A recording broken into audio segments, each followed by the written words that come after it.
देखिए, आज मैं आपको बताऊंगा राहु के बारे में। राहु को जो बोलते हैं कि एक्सपेंशन का कारक है, तो इसको हम कैसे समझें और किसी पौराणिक कथा क्या हमें हेल्प करेगी इस कॉम्बिनेशन को समझने के लिए, जिसको हम बोल रहे हैं कि राहु जो है एक्सपेंशन का कारक है।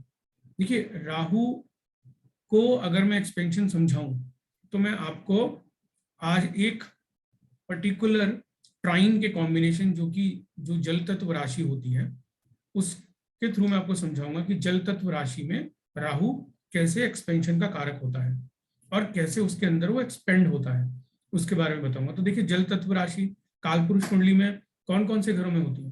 वो होती है चौथे घर में कर्क राशि, आठवें घर में वृश्चिक राशि, 12वें घर में मीन राशि। तो इन तीन घरों से जो ट्राइन बनता है, इन तीन घरों में जल तत्व राशि होती है। ठीक है, एक में स्थिर राशि है, एक में चर राशि है और एक में द्विस्वभाव राशि है। आपको आज मैं वो कहानी के थ्रू समझाऊंगा कि जिससे हमको समझ में आए कि राहु कैसे एक्सपेंशन का कारक होता है। तो आज हम एक इस राशि के थ्रू समझेंगे और नेक्स्ट कभी हम राहु को अलग अलग एक्सपेंशन के जो कारकत्व हमें समझने हैं वो उनको हम अलग अलग राशियों में डिफरेंट वीडियो में उसको हम समझेंगे। आज मैं आपको ये बताता हूं कि जब सतयुग की समाप्ति होने वाली थी, क्योंकि 4 युग हैं, अब सारे युग एक समय को बताते हैं, एक काल को बताते हैं। तो जब एक काल की समाप्ति होने वाली थी जिसका नाम है सतयुग, तो जब सतयुग की समाप्ति होने वाली थी उस समय कहा जाता है कि जो भगवान ब्रह्मा थे उन्हें एक दिन के लिए विश्राम करना था, उन्हें सोना था, और अगर वो सोते तो सृष्टि में प्रलय आती। ठीक है, और उस प्रलय के आने से एक युग की समाप्ति होती। वो युग कौन सा था? सतयुग। तो उस युग की समाप्ति के लिए, क्योंकि नव निर्माण की भी जरूरत थी, एक नए युग के आरंभ की भी जरूरत थी, तो उस समय भगवान ने अपने इस कार्य के लिए मनु नाम के राजा को चुना। तो मनु जो नाम के राजा थे, यहां से ये कैसे कहानी शुरू होती है और मनु तक कैसे वो चुनते हैं। तो बेसिकली एक बार क्या होता है कि हैग्रीव नाम का एक राक्षस वो भगवान ब्रह्मा की नासिका से उत्पन्न होता है जब वो एक दिन के लिए सो जाते हैं, और वो चारों के चारों जो वेद होते हैं उनको लेके वो समुद्र में चला जाता है। और उस समय सबसे ज्यादा जरूरत ये होती है कि उन वेदों को बचाएं।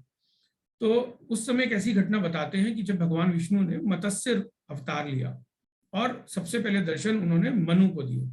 तो मनु एक बार कहा जाता है कि वो जब सूर्य को अर्घ देने के लिए एक नदी में स्नान करने जाते हैं, और सबसे पहले जब वो स्नान करने के बाद अर्घ देते हैं अपनी अंजलि को भरकर, तो उनके हाथ में एक छोटी सी मछली आ जाती है।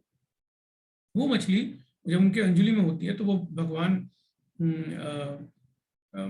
मनु को बोलती है कि आप मेरे प्राण बचाएं, क्योंकि इस सरोवर में, इस तालाब में जो है बहुत बड़े बड़े जीव जंतु हैं जिनसे आप मेरे प्राणों की रक्षा करें। तो मनु उनको लेकर अपने राज्य में आ जाते हैं और उनको एक कमंडल में रख लेते हैं, उस मछली को। वो तो अपने महल में वो एक कमंडल का में उस मछली को डाल देते हैं और उसको रख देते हैं। मगर वो मछली धीरे धीरे बड़ी होने लगती है और वो मछली बोलती है कि मुझे राजा मनु आप मेरे प्राण बचाएं, मैं इस कमंडल में जो है मेरा शरीर आकार बढ़ रहा है। तो मनु उनको एक दूसरे बड़े बर्तन में रख देते हैं और थोड़ी देर बाद वहां से फिर आवाज आती है, बोलते हैं कि मेरा जो शरीर है, मेरा जो आकार है वो फिर बढ़ रहा है, आप मुझे कोई नई जगह मुझे देने की कृपा करें। तब मनु जो होते हैं उससे बड़े बर्तन में रखते हैं, मगर फिर थोड़ी देर बाद वो जो जीव होता है वो मछली वो फिर बोलती है कि मेरा प्राण बचाए, मेरा शरीर और आकार दोनों बढ़ रहा है। तो राजा मनु क्या करते हैं, अब उन्हें अपने जो महल में एक पॉन्ड होता है उसमें वो उनको रख देते हैं। और मगर नेक्स्ट सुबह वो फिर जब वो देखते हैं कि उनका आकार बढ़ चुका है तो वो फिर बोलती है कि भाई मेरा इसमें जो रहना है वो संभव नहीं है, आप मुझे किसी और जगह जो है मुझे ट्रांसफर करें, मुझे कहीं पे और जगह स्थानांतरित करें। तो वो जाके एक नदी में उसको प्रभावित कर देते हैं, मगर उस नदी में भी वो जैसी डालते हैं वो अपना रूप फिर बदल लेती हैं और फिर आकार बड़ा हो जाता है। तो वो फिर बोलती हैं कि भाई मुझे कुछ नई जगह दे। तो मनु क्या करते हैं, उनको अब दूसरी बड़ी नदी में डाल देते हैं। सेम घटना वही रिपीट होती है, उनका आकार फिर बढ़ जाता है और फिर उनको परिणाम स्वरूप उनको समंदर में उनको डालना पड़ता है। और वहां पर भी उनको जब पता होता है कि अब ये बड़ा शरीर लेने वाली है, तो मनु को ये आभास हो जाता है ये कोई सामान्य जीव जंतु नहीं है, ये स्वयं भगवान विष्णु का अवतार है। और वो उनसे आग्रह करते हैं कि आप मुझे अपने एक्चुअल रूप के दर्शन दें। तो भगवान विष्णु अपने मत्स्य रूप में दर्शन देते हैं और मत्स्य रूप में वो उन्हें बताते हैं कि ये जो युग है सतयुग, ये इसका अब खत्म होने का समय आ चुका है, नव युग की शुरुआत होगी। तो जिसमें हमने आपको चुना है और आपको जितने भी पृथ्वी पे वनस्पतियां हैं उनको सबको एकत्रित करना है, और जो सप्तऋषि हैं उनको साथ आपको आना है, और बेसिकली जो जीव जंतुओं में आपको उनको वनस्पतियां और सप्तऋषि को बचाना है, तो ये कार्य हम आपको देते हैं। अब पैरेलली जो एक कहानी मैंने शुरू में बताई थी कि जो हैग्रीव था वो चारों वेदों को लेकर समंदर में चला जाता है, तो ये भगवान विष्णु को पता होता है, तो वो उस तरफ जाते हैं जहाँ पे हैग्रीव ने वो चारों वेदों को छुपा कर रखा होता है। तो वो हैग्रीव को मारकर चारों वेदों को बचाते हैं और फिर मनु को वो देते हैं और मनु से बोलते हैं कि आप जो है एक नाव को तैयार करें और उस नाव में आप ये चारों वेद रखिए, सप्तऋषि को बुलाइए, जीव जंतु जो है उनको उस नाव में रखिए और कुछ वनस्पति रखिए, ताकि नव निर्माण की जो स्थापना है वो हो सके। और वो बताते हैं कि एक पर्टिकुलर दिन वो ऐसा होगा जिस दिन जब वो प्रलय आएगी तो मैं मछली के रूप में एक विशाल रूप लेके आऊंगा और मेरे सर पर एक विशालकाय सींग होगा, तो उस सींग पर आप वासुकी नाग को बांधकर उस नौका से बांध देंगे। तो वो जो इस तरीके से उनका जो पहले बताना है और इन सबके प्राण बचाने हैं, नव निर्माण की स्थापना होनी है, तो अगर आप समझेंगे तो जो वो मछली का मत्स्य अवतार है भगवान विष्णु का, वो आप अगर समझें तो वो राहु है, क्योंकि राहु विस्तार का कार्य है, विस्तार को दिखाता है, एक्सपेंशन को दिखाता है। तो राहु को जितनी बार अलग अलग जगह उन्होंने पानी में डाला, उतनी जगह उन्होंने अपना विस्तार और आकार बढ़ा लिया। ठीक, तो आपको भी ये समझने की कोशिश करनी कि अगर कुंडली में जलीय राशि में अगर राहु है तो वो मोक्षदायिनी है, मोक्ष का कारक है। वो आपके कुंडली में आपको कुछ ऐसे कार्य करने हैं जो पिछले जन्म के पेंडिंग कर्म है, जो आपको मोक्ष दिलाने में मदद करें। वो कार्य कुछ भी हो सकते हैं, चाहे आप शास्त्रों के प्रति आपका सम्मान हो, वो हो सकता है शास्त्रों को बचाना हो, वो हो सकता है शास्त्रों को पढ़ना हो सकता है जो ऋषि हैं, जो सप्तऋषि का जो एग्जाम्पल मैंने दिया, वो ऋषियों के प्रति आपकी रेस्पेक्ट हो सकती है, गुरुओं के प्रति आपका रेस्पेक्ट हो सकती है, वो आपका कर्मा हो सकता है।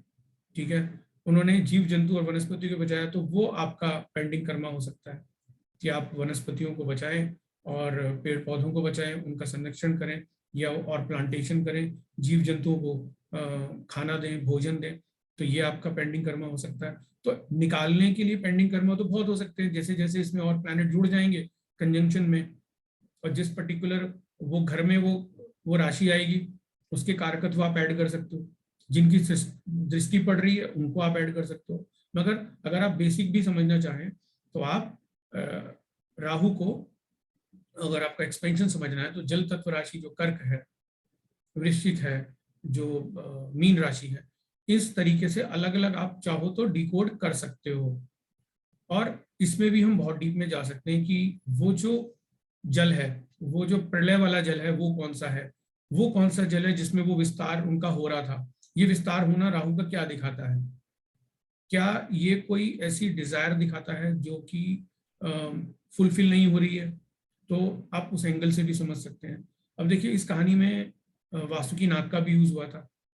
आप केतु को वासुकी नाग समझकर भी इसका कर्मा आप निकाल सकते हैं। यानी कि जिस घर में राहु होगा, ऑपोजिट हाउस में केतु की एनर्जी को आप डिकोड कर सकते हैं।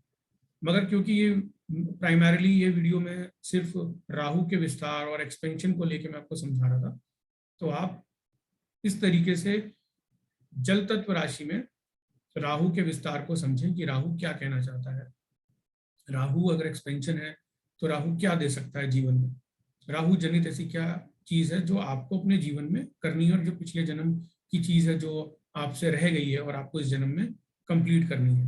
तो आप जितना सिर्फ और सिर्फ राहु को साध लेंगे, जितना समझ लेंगे, उतना आपको अपने जो पेंडिंग कर्म है उनको एग्जॉस्ट करने में आपको मदद मिलेगी।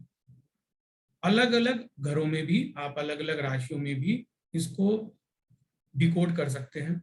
केतु को भी कर सकते हैं, एक्सिस के रूप में भी कर सकते हैं कि 4, 10, 2, 8, 2, 5, 11 ऐसे भी कर सकते हैं। मगर सिंपल आप राहु को आज ये समझने की कोशिश करें कि जिन लोगों की कुंडली में है उनको ये समझना है कि क्या उनका पिछले जन्म का ऐसा कार्य है जो रह गया जिसको वो कंप्लीट करना चाहते हैं। आप ऐसे समझने की कोशिश करें। कहीं ना कहीं अगर आपका कालपुरुष कुंडली पे कमांड अच्छा है तो कालपुरुष कुंडली को लगाकर भी देख सकते हैं कि क्या आपका घर, क्या आपकी कुंडली में राहु चौथे घर में, चाहे वहां पे कोई भी राशि हो, चाहे वो अग्नि राशि हो, चाहे वो मोक्ष वाली राशि हो, है ना, चाहे धर्म वाली राशि हो। अगर धर्म वाली राशि है तो आपकी रिस्पॉन्सिबिलिटी और बढ़ जाएगी, क्योंकि वो मोक्ष की राशि भी है और धर्म की भी है। तो धर्म कर्म के काम आपको हो सकता है वो आपका पेंडिंग कर्म हो।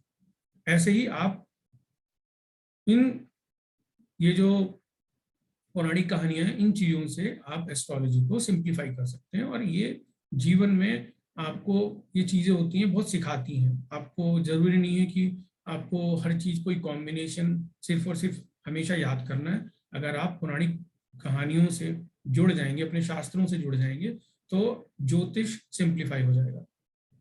मुझे उम्मीद है आपको राहु का एक्सपेंशन और विस्तार आपको समझ में आया होगा।